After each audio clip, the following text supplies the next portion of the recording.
दोस्तों ये पोजीशन है डीगल वेटलैंड्स की। आज अभी दोपहर का टाइम है।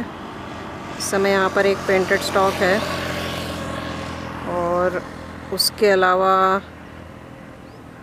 तो बहुत कम बर्ड्स हैं। मेरे ख्याल से कुछ मोर हेंस और स्वैम्प हेंस हैं। ये जो मूवमेंट है इनके टेल की पर्टिकुलर ग्रे हेडेड स्वैम्प हेन है। ये देखिए पर्पल कलर की जो दिख रही हैं, ग्रे हेडेड स्वैम्प हेन कहते हैं इनको।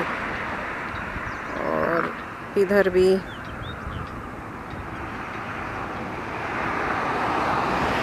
ये ब्लैक विंग स्टिल्ट्स हैं।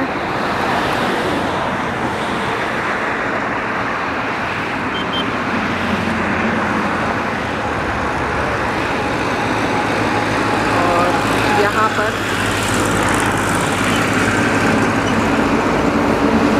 स्वैम्प हेन्स हैं और इस तरफ ये एक लिटिल ईग्रेट बैठा हुआ है।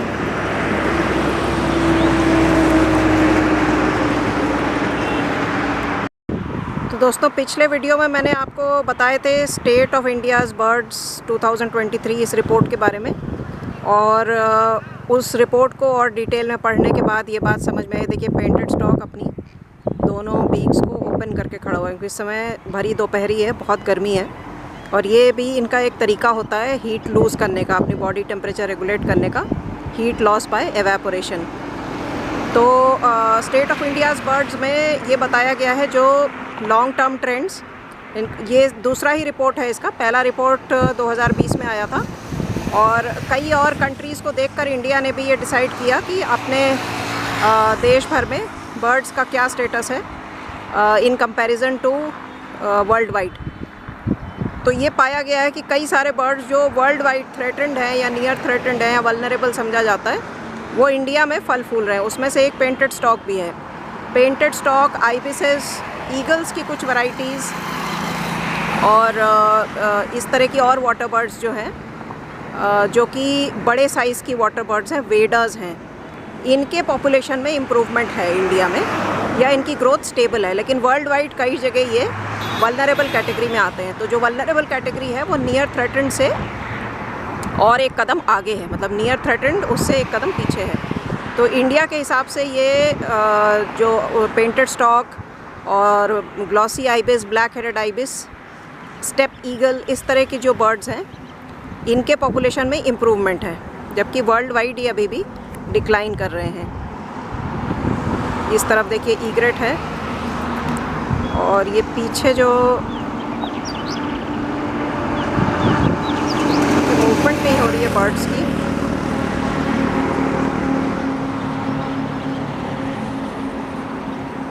स्पॉट बिल्ड डक्स हैं। ये पीछे जो आपको दिख रही हैं ना बर्ड्स, पीछे वाली तो बिल्कुल स्टेशनरी लग रही हैं, जैसे कि सो रही हो सकता है सो रही हो क्योंकि ये दोपहर का टाइम है सोने का। लेकिन ये वाली मूव कर रही हैं, स्पॉट बिल्ड डक्स हैं। तो दोस्तों जो हमने बात की थी कि जो केमिकल्स एंड टॉक्सिन्स से पोल्यूशन होता है और उससे बर्ड्स की बॉडी में पॉइजन इकट्ठा होता है, उसी के बारे में आगे कुछ और अगर हम ऐड करें कि इसमें सिर्फ दवाइयों का हाथ नहीं है जो जानवरों या इंसानों को दी जाती है। इसके अलावा जो एग्रीकल्चरल जो पोल्यूटेंट्स हैं, मतलब जो कंपाउंड्स फर्टिलाइजर्स में यूज़ होते हैं और चीज़ों में यूज़ होते हैं, जो एग्रीकल्चरल लैंड पर यूज़ हो रहे हैं, वो भी अल्टीमेटली इनवर्टिब्रेट्स को इन्फेक्ट करते हैं। इनवर्टिब्रेट्स को बर्ड्स खाती हैं और वो इन्फेक्शन बर्ड्स में पहुंचती है।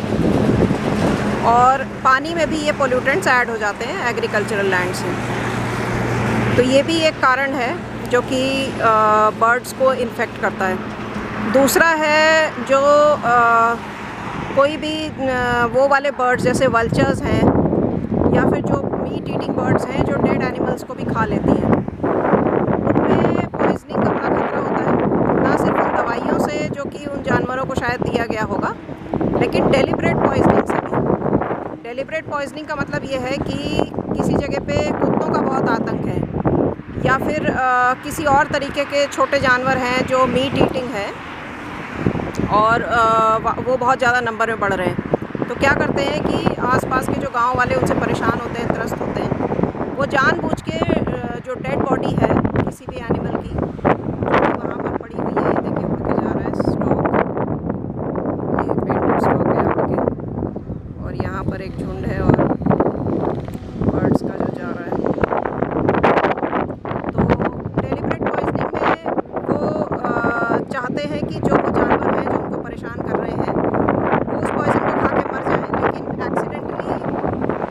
ओमनीवोरस बर्ड्स होती हैं या स्कैवेंजिंग बर्ड्स होती हैं वल्चर्स की तरह, वो भी उस पॉइजन के चपेट में आ जाते हैं और उसकी वजह से वो भी मारे जाते हैं। दोस्तों कल थोड़ी आंधी और बारिश वगैरह आई थी, तो उसके बाद आप देखिए काफ़ी यहाँ पे आज पेंटेड स्टॉक्स ज़्यादा दिख रहे हैं। मेरे ख्याल से 2 पेंटेड स्टॉक्स तो हैं ही यहाँ पर। पीछे बहुत सारे इग्रेट्स हैं और ये फ्रंट में जो हमारी वाटर फाउल होती हैं,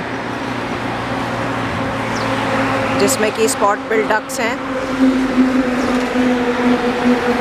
ये आप यहाँ पर देख रहे हैं। तो जो वाटर बर्ड्स भी हैं उसमें से कुछ तो ओमनीवोरस हैं, जो कि छोटे इन्वर्टिब्रेट्स को भी खा लेती हैं और पानी के अंदर पाए जाने वाले जो प्लांट्स होते हैं, सॉफ्ट प्लांट्स वगैरह, उन पर भी ग्रेज करते हैं। तो ओमनीवोरस जिनकी डाइट होती है उनके सर्वाइवल के रेट्स ज़्यादा अच्छे पाए गए हैं। एक पेंटेड स्टॉक यहाँ पर भी है, ये देखिए। पीछे मेरे ख्याल से ब्लैक हेडेड आइबिसेस भी हैं कुछ, ये तो ईग्रेट्स ही हैं। और यहाँ पर 2 पेंटेड स्टॉक हैं, शायद पेयर भी हो सकता है। तो ओमनीवोरस जो ये एक और पेंटेड स्टॉक है। ओमनीवोरस बर्ड्स के सर्वाइवल के चांसेस ज़्यादा अच्छे हैं। एक पेंटेड स्टॉक यहाँ भी है, पीछे एक ग्रे हेरन बैठा हुआ है और एक ये है। तो कुल मिला के मेरे ख्याल से 6 पेंटेड स्टॉक्स थे, 2 ग्रे हेरन इधर भी हैं। तो आज थोड़ी स्ट्रेंथ अच्छी है बर्ड्स की और गर्मी भी थोड़ी कम है, हवा अच्छी चल रही है। तो बर्ड्स के डाइट में जो चेंजेस इन्होंने खुद किए हैं सर्वाइवल के लिए, उसके अलावा कुछ जो है मजबूरन वो चीज़ें खाते हैं जो कि जैसे वेस्ट में से चीज़ें चुन के खाते हैं। तो उसकी वजह से भी कई बार नुकसान होता है इन्हें। कुछ चीज़ें पॉइजनड मिल सकती हैं इनको, जैसे कैरियन ईटिंग बर्ड्स जो हैं, फ्लैश ईटिंग बर्ड्स हैं, स्कैवेंजर्स हैं। इनको पड़े हुए जानवर के मांस में इंटरेस्ट होता है, लेकिन कई बार वो डेलिबरेटली पॉइजनड हो सकता है। तो इस तरह से ये पॉइजनिंग भी हो सकती है इनकी। तो फूड चॉइसेस जो है इनके पास कई स्पीशीज़ के पास लिमिटेड हो जाते हैं, जो एक ही तरह का खाना खाते हैं। मतलब जो प्योरली कार्निवोरस हैं वो मीट के अलावा कोई और खाना नहीं खा सकते। तो उनके फूड चॉइसेस लिमिटेड होने की वजह से ये चैलेंजेस फेस करते हैं। अब जैसे वेटलैंड्स में जो गांव के अंदर होते हैं उसमें देखिए डॉग्स वगैरह भी होते हैं और दूसरे जानवर भी हैं। जो गांव के पास छोटे मोटे जंगल होते हैं उसमें जैकल्स भी होते हैं, कई बार हाइनास भी होते हैं, वुल्फ होते हैं, लेपर्ड्स भी होते हैं आजकल विलेजेस के पास में। तो ये सब भी इनको हंट कर लेते हैं। तो ये वाली प्रॉब्लम्स भी ये फेस कर रहे हैं। अभी पीछे जो है एक वहाँ पर ग्रे हेरन लग रहा है मुझे शायद, यहाँ पर तो 2 ग्रे हेरन हैं ही। और इस पेड़ पर रेड वेंटेड बुलबुल है, यहाँ पे ये रेड वेंटेड बुलबुल है।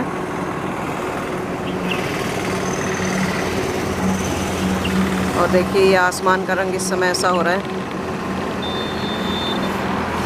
और उम्मीद है कि 2-3 दिन तो अब गर्मी थोड़ी कम रहेगी, क्योंकि बारिश हो गई है। और भी बारिश हो सकती है आज रात में या कल में, थोड़ी बारिश और हो सकती है।